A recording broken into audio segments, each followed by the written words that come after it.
সমস্ত সবকিছু এবার এই মশলাগুলোকে দিয়ে দিই, এটাকে এরকমভাবে পুড়িয়ে নিচ্ছি। দেখো এপিট ওপিট করে দুপিট। হ্যালো বন্ধুরা, welcome back to my channel. আশা করি তোমরা সবাই ভালো আছো। তো আজকে তোমাদের সাথে শেয়ার করব হচ্ছে পোড়া চিকেন, মানে পোড়া মশলার চিকেন, একটা অন্যরকম চিকেন। আশা করি তোমাদের রেসিপিটা খুব ভালো লাগবে, তো সাথে থাকো আর দেখতে থাকো। এখানে রেডি করলাম হচ্ছে টমেটো, রসুন আর হচ্ছে শুকনো লঙ্কা, এগুলো হচ্ছে আমি পুড়িয়ে নেবো।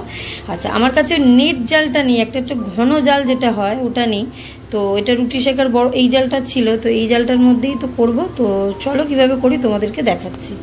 এটাকে এরকমভাবে পুড়িয়ে নিচ্ছি। দেখো এপিট ওপিট করে দুপিট করেই পোড়াতে হবে, যাতে পোড়ালে কি হবে ফ্লেভারটা খুব সুন্দর আসবে। এই যে দেখো ধরে এবার এটাকে আবার একটুখানি উল্টে দেবো, টমেটোটা উল্টে আবার এরকম করে সব একে একে সমস্ত সবটাকে এরকম পুড়িয়ে নেবো। এ হয়ে গেছে, পোড়ানো হয়ে গেছে। এবার এই যে একটুখানি খোলাগুলোকে, কালো কালো যেগুলো একটু পুড়ে পুড়ে গেছে সেগুলোকে একটুখানি খোলাটাকে ছাড়িয়ে নিচ্ছি। এবার এগুলোতে মিক্সিতে দিয়ে এটাকে ভালো করে পেস্ট করে নেবো।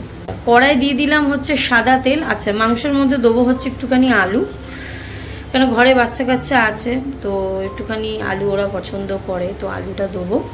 এই যে আলু এখানে টুকরো করে কেটে রেখেছি। আর এখানে কড়াটা গরম হয়ে গেছে, আমি দিয়ে দিয়েছি সাদা তেল। ব্যাস, এবার একটুখানি তেলটা আরেকটু গরম হয়ে গেলে আমি ছেড়ে দেবো হচ্ছে আলুগুলো। সমস্ত সব কিছু এবার এই মশলাগুলোকে দিয়ে দিলাম। এবার দিয়ে এটাকে ভালো করে একটা বাটা তৈরি করে নেবো।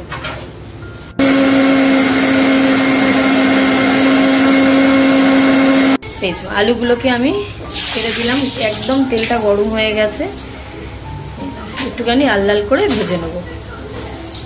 দিয়ে দিলাম হচ্ছে হলুদ আর হচ্ছে নুন, দিয়ে ভালো করে এটাকে একটু নাড়াচাড়া করে নিয়ে একটু ভাজা ভাজা করে এটাকে তুলে রাখবো। এবার তুলে নিচ্ছি, খুব বেশি লাল লাল করে ভাজিনি, মোটামুটি ভেজেছি, তো ভেজে এরকম করে তুলে নিলাম।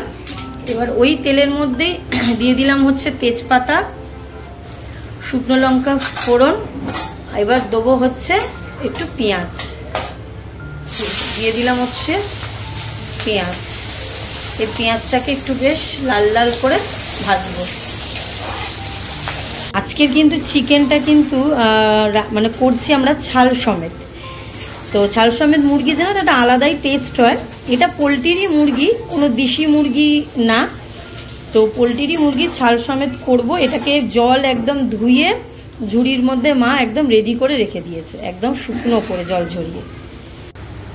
এই যে পেঁয়াজটা লাল লাল করে ভাজা হয়ে গেছে, এবার দিয়ে দিলাম হচ্ছে হলুদ গুঁড়ো। এবার যে ওই পোড়া মশলার যে বাটাটা তৈরি করেছিলাম সেটাকে দিয়ে দিলাম। এবার দিয়ে এটাকে ভালো করে কষবো। ব্যাস, কষে আদা জিরে বাটা এগুলো সমস্ত সব কিছু কিন্তু একে একে আমি দিয়ে দেবো। এখন দেবো হচ্ছে আদা বাটা, এটা দিলাম হচ্ছে জিরে বাটা, যেটার মধ্যে শুকনো লঙ্কা কিন্তু পেস্ট করা আছে, জিরে আর হচ্ছে গোটা জিরা শুকনো লঙ্কার একটা বাটা। ব্যাস, এগুলো সমস্ত সব কিছু দিয়ে একটু ভালো করে কষবো, যাতে মশলা থেকে কাঁচা গন্ধটা যাতে বেরিয়ে যায়। মশলাটা কষা হয়ে গেছে আর মশলা থেকে তেল বেরিয়ে এসছে। এবার দিয়ে দিলাম হচ্ছে চিকেনগুলো। ব্যাস, এগুলো চিকেনগুলোকে দিয়ে ভালো করে এবার চিকেনগুলোকেও কষবো। আচ্ছা, এর মধ্যে দিয়ে দিলাম হচ্ছে একটুখানি বাটার। তোমরা চাইলে বাটারটা স্কিপও করতে পারো, আমি একটু টেস্টের জন্য বাটারটা দিলাম। আচ্ছা, স্বাদ মতো দিয়ে দিলাম হচ্ছে চিনি, তোমরা যে যেরকম মিষ্টি পছন্দ করো সেরকমভাবে চিনি দেবে। আর দিয়ে দিলাম হচ্ছে একটু নুন, স্বাদ মতোই দেবে। ব্যাস, এগুলোকে দিয়ে আবার আমি একটুখানি ভালো করে কষে নেব। আমি একটু গরম জল বসিয়ে নিয়েছি, মাংসটা যাতে তাড়াতাড়ি হয়ে যায়, সিদ্ধও হয়ে যায়, তো সেই জন্য আমি এইদিকে একটু গরম জল বসিয়ে নিয়েছি আর মাংসটা আরেকদিকে এরকম করে কষে নিচ্ছি। তো গরম জলটা হয়ে গেলেই এই গরম জলটা মাংসের মধ্যে দিয়ে দেবো, যাতে তাড়াতাড়ি মাংসটা হয়ে যায় সিদ্ধ। এই যে মাংস থেকে একদম তেল ছেড়ে এসছে, এবার দিয়ে দেবো হচ্ছে গরম জল। তো গরম জলটা এই যে গরম জলটা হচ্ছে এই যে দিয়ে দিলাম। ব্যাস, পরিমাণ মতো গরম জল দেবো, যেরকম কষা হোক বা মাখা মাখা হোক বা ঝোল হোক, যে যেরকম খেতে চাও তো সেই হিসাবে কিন্তু তোমরা জলটা দিও। এবার এটাকে একটুখানি ফুটতে দেবো। দিয়ে দিলাম হচ্ছে আলুটাকে দিয়ে দিলাম, দিয়ে হচ্ছে একসাথে এটা হতে দিয়ে দেবো। নামানোর আগে যে মাংসটা হয়ে গেছে, এবার নামানোর আগে দিয়ে দিচ্ছি হচ্ছে একটুখানি গরম মশলা। মাংস একদম ফুটে এসছে, এবার একটুখানি ধনে পাতাও আমি একটু দিয়ে দেবো এর মধ্যে।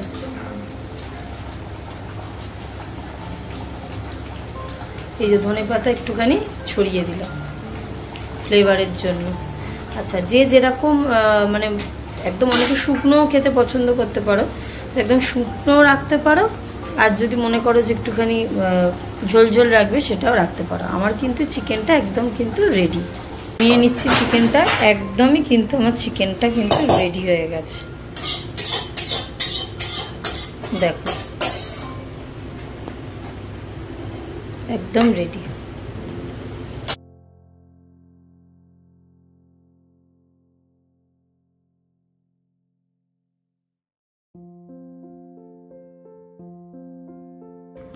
সো চিকেনের রেসিপিটা তো তোমরা দেখলে, কেমন লাগলো অবশ্যই আমাকে কিন্তু কমেন্ট করে জানিও। ভালো লাগলে লাইক কমেন্ট শেয়ার করো, আমার চ্যানেলটাকে অবশ্যই সাবস্ক্রাইব করো। সো অবশ্যই কিন্তু তোমরা কমেন্ট করে জানিও যে তোমাদের এই রেসিপিটা কেমন লাগলো।